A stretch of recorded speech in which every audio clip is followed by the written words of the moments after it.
Sean Price from Science World magazine. Is it possible that America's water sources could one day be tapped out? Across much of the United States, the days of carefree water use are long gone. Take, for instance, Denver's Water World. The theme park sells cold soft drinks, but those who want ice in theirs have to ask for it. Why the hassle? Park officials discovered that giving ice only on request saves about 30,000 gallons of water each year, enough to fill 2 backyard swimming pools. Such water-stingy behavior seems unusual to most Americans who are used to cheap, plentiful H2O. But more and more people are finding that the 341 billion gallons that the nation uses daily can no longer be taken for granted. Overuse, drought, below normal rainfall and snowfall, water-wasting technology, and pollution are sapping the supply. Meanwhile, demand for water continues to surge. Water World.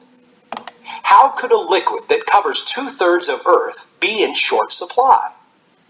There are 2 main reasons, says Peter Glake, a water expert at the research group Pacific Institute.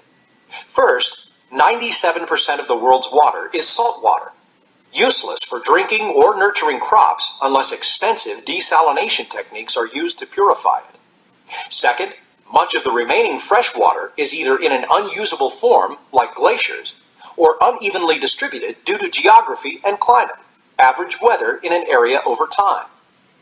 The fact that there's a lot of water in the Great Lakes doesn't help people in Arizona, Blake says.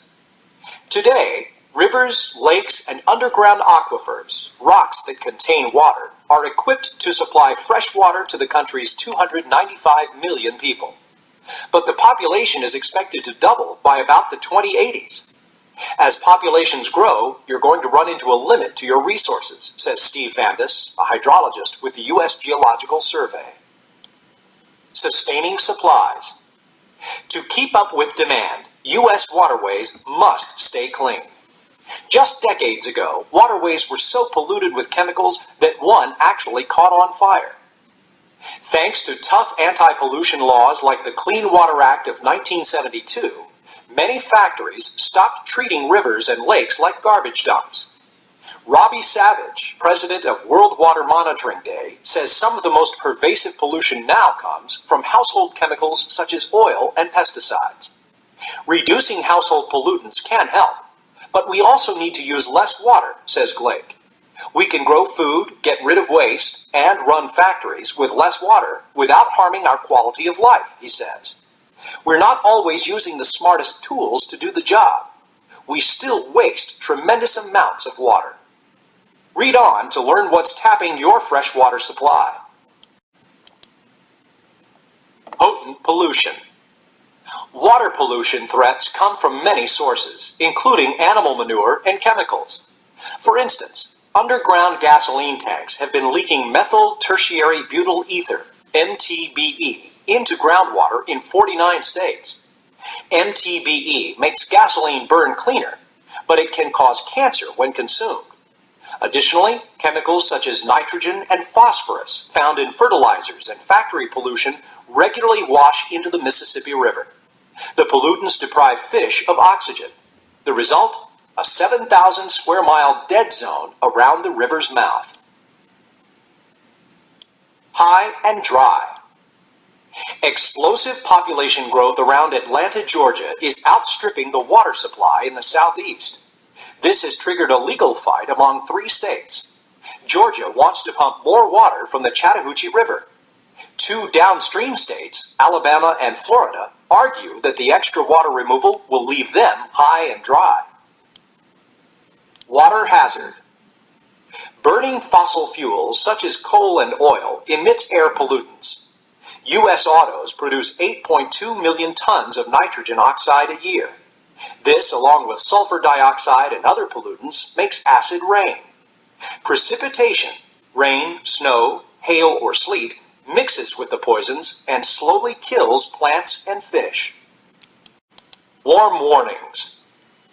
Scientists believe that air pollution magnifies Earth's natural greenhouse effect, causing global warming, average increase in Earth's temperature. In California's Sierra Nevada, winter precipitation that once came down as snow now falls as rain. The snow used to melt gradually, delivering water to thirsty Californians during near rainless summers. Now, the water runs into waterways at once, leaving less for the dry months. This year, rain fell in bucketfuls, washing out to sea. 1. Irrigation, 40%. 2. Thermoelectric power, 39%. 3. Drinking and home use, 13%. 4. Industry, 5%. 5. Livestock, 1%. 6. Commercial, 1%. 7. Mining, 1%. How is water used in the United States? A. What percentage of water is used for drinking and home use? B. What steps could you take to stem the flow in your house?